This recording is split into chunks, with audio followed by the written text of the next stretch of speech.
여러분, 춤추는 로봇계 영상 한 번쯤 보셨을 겁니다. 신기하긴 한데 이걸 1조 원이나 주고 샀다면 믿으시겠습니까? 그것도 세계 최고의 IT 기업 구글과 투자의 귀재 소프트뱅크가 도저히 돈이 안 된다며 두 손 두 발 다 들고 포기한 회사를 말이죠. 그런데 이 망한 회사를 덥석 사들인 곳이 바로 우리나라 현대차였습니다. 당시 사람들은 자동차나 잘 만들지 왜 엄한 곳에 돈을 쓰냐며 비아냥거렸습니다. 주주들은 불안해했고 전문가들은 고개를 저었죠. 하지만 이 1조 원의 베팅이 단순한 쇼핑이 아니라 앞으로 여러분이 타게 될 자동차 가격, 더 나아가 대한민국 경제의 판도를 뒤집을 신의 한 수였다면 이야기가 달라집니다. 남의 회사 이야기가 아닙니다. 바로 우리 경제의 미래가 걸린 문제입니다.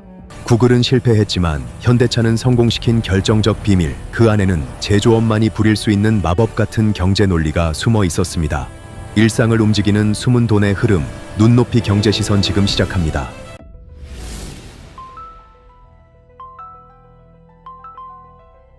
보스턴 다이내믹스, 이름은 낯설어도 영상은 익숙하실 겁니다.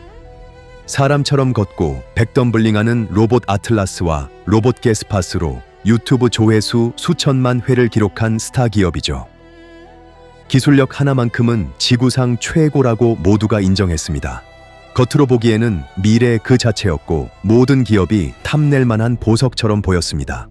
우리가 흔히 생각하는 첨단 기술 기업의 가장 이상적인 모습이었으니까요. 하지만 화려한 겉모습 뒤에는 치명적인 약점이 있었습니다. 바로 돈을 버는 방법을 몰랐다는 겁니다.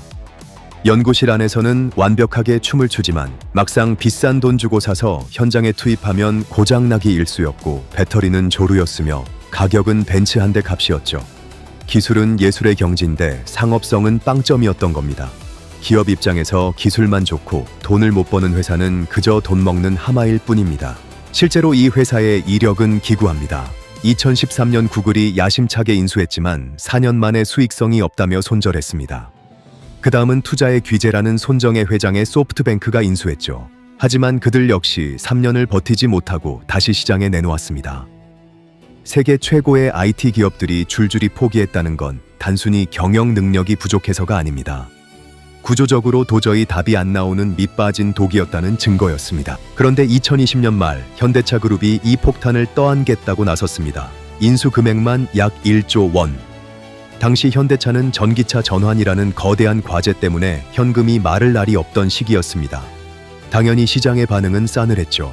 구글도 못 살린 회사를 자동차 만드는 회사가 어떻게 살리냐, 오너의 값비싼 장난감 아니냐는 비난이 쏟아졌습니다.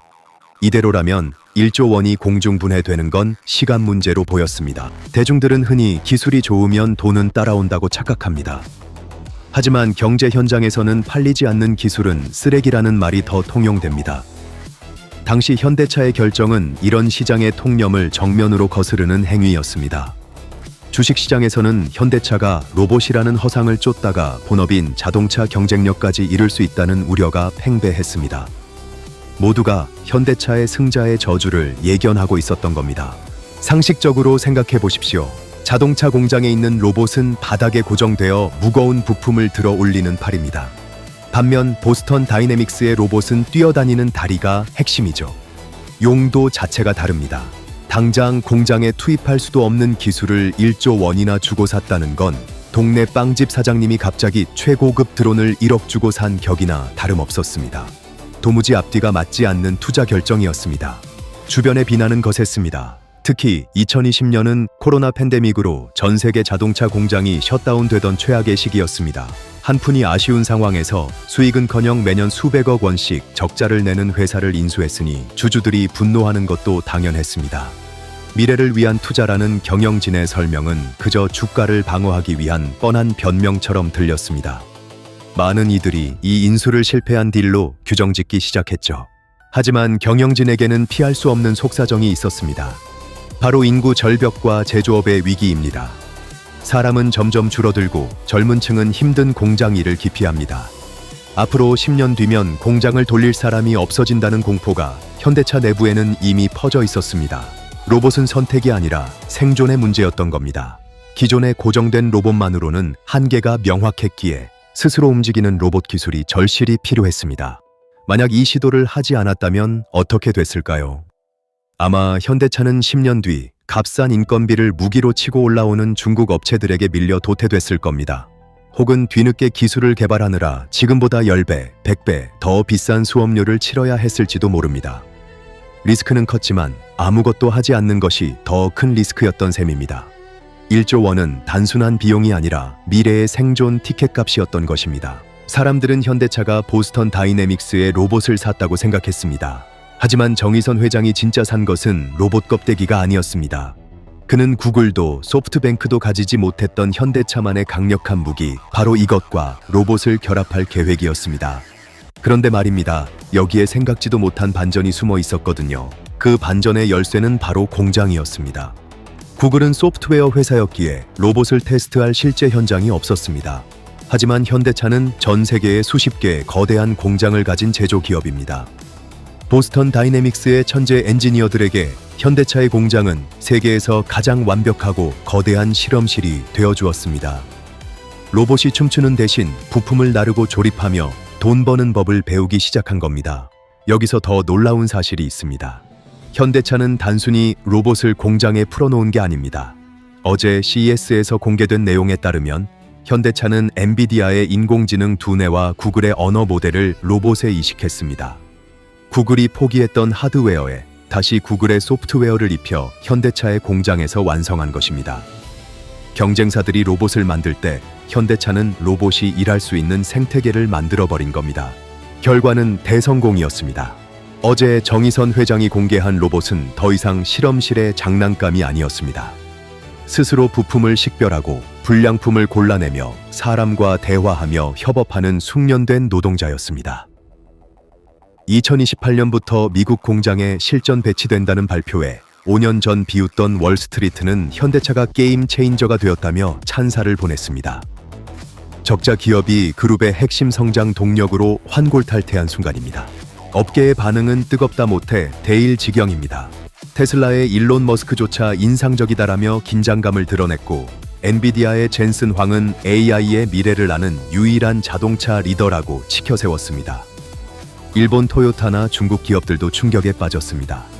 그들은 로봇을 99점짜리 예술품으로 만들려다 시간을 허비했지만 현대차는 70점짜리 로봇을 현장에 투입해 100점으로 키워내는 한국식 속도전으로 승리한 겁니다. 이것은 절대 우연이 아니었습니다. 2020년 인수 당시부터 2024년 파트너십, 2026년 공개, 2028년 양상까지 정의선 회장의 머릿속에는 이미 10년짜리 마스터 플랜이 그려져 있었던 겁니다. 남들이 현재의 적자를 볼 때 리더는 미래의 독점을 보고 베팅했습니다. 이 철저한 계산이 있었기에 1조 원이라는 거금을 과감하게 던질 수 있었던 것입니다. 경제 전문가로서 저는 이 사건을 단순한 기술 성공으로 보지 않습니다. 이것은 현대차라는 기업의 정체성이 바뀌는 역사적인 변곡점입니다. 지금까지는 탈 것을 만드는 회사였다면 이제는 움직이는 모든 것을 제어하는 회사로 진화한 것입니다. 자동차 팔아 남기는 이익보다 로봇 노동력을 제공하고 받는 서비스 수익이 더 커질 수 있는 새로운 시장이 열린 것입니다. 이면의 부가가치는 상상을 초월합니다. 현대차가 만든 로봇이 현대차 공장에서만 일할까요? 아닙니다. 검증이 끝나면 이 로봇들을 물류센터, 건설 현장, 심지어 다른 자동차 회사의 공장에도 팔 수 있습니다. 마치 삼성전자가 반도체를 만들어 경쟁사인 애플에 팔듯 현대차도 전 세계 산업 현장에 로봇 노동자를 공급하는 공급책이 되는 겁니다. 이것이 바로 정의선 회장이 노린 진짜 빅픽처입니다. 지금의 경제 상황은 2007년 스마트폰 등장 때와 흡사합니다. 단순히 전화기 잘 만드는 회사는 망했고 앱 생태계를 만든 회사만 살아남았죠. 제조업도 마찬가지입니다. 단순히 물건만 잘 만드는 시대는 끝났습니다. AI와 로봇을 결합해 누가 더 싸고 빠르고 똑똑하게 만드느냐의 싸움입니다. 현대차는 그 싸움에서 가장 강력한 무기를 가장 먼저 손에 쥐게 된 셈입니다. 일본이나 다른 경쟁사들과의 결정적 차이는 실용주의입니다. 일본은 로봇을 인간과 똑같이 만드는 데 집착하다가 실기를 놓쳤습니다. 하지만 현대차는 철저하게 일하는 로봇, 돈 버는 로봇에 집중했습니다. 완벽하지 않아도 현장에 던져놓고 부딪히며 배우게 하는 한국 특유의 야성미가 첨단 기술과 만나 빛을 발한 겁니다. 이것이야말로 우리 경제가 가진 최고의 저력 아닐까요?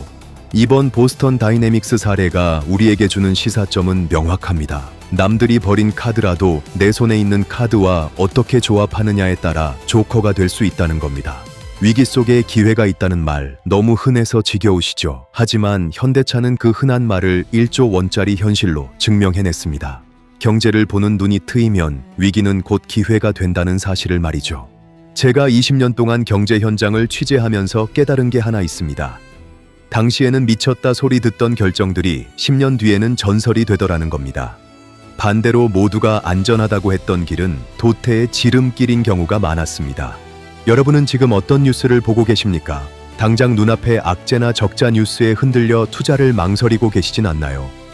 정의선 회장이 1조 원을 베팅할 때 본 것은 현재의 재무제표가 아니라 미래의 산업 지도였습니다. 우리도 이제는 기업을 볼 때 당장의 숫자보다 그들이 그리고 있는 큰 그림을 읽어내는 안목을 길러야 합니다. 당장 실천할 수 있는 조언을 드립니다. 앞으로 투자나 진로를 고민하실 때 혼자 잘하는 기업보다는 이종 결합을 잘하는 기업을 주목하십시오. 자동차와 로봇, 반도체와 바이오처럼 전혀 다른 분야를 섞어 새로운 가치를 만드는 곳에 돈이 모입니다. 현대차의 로봇계가 보여준 교훈을 잊지 마십시오. 융합이 곧 돈이 되는 시대입니다. 오늘 이야기가 여러분의 경제적 시야를 넓히는 데 도움이 되셨기를 바랍니다. 남들이 보지 못하는 가치를 먼저 발견하는 해안, 그것이 여러분의 자산이 될 것입니다. 작은 상식 하나가 내 지갑을 지키는 가장 큰 무기가 됩니다. 눈높이 경제 시선이었습니다.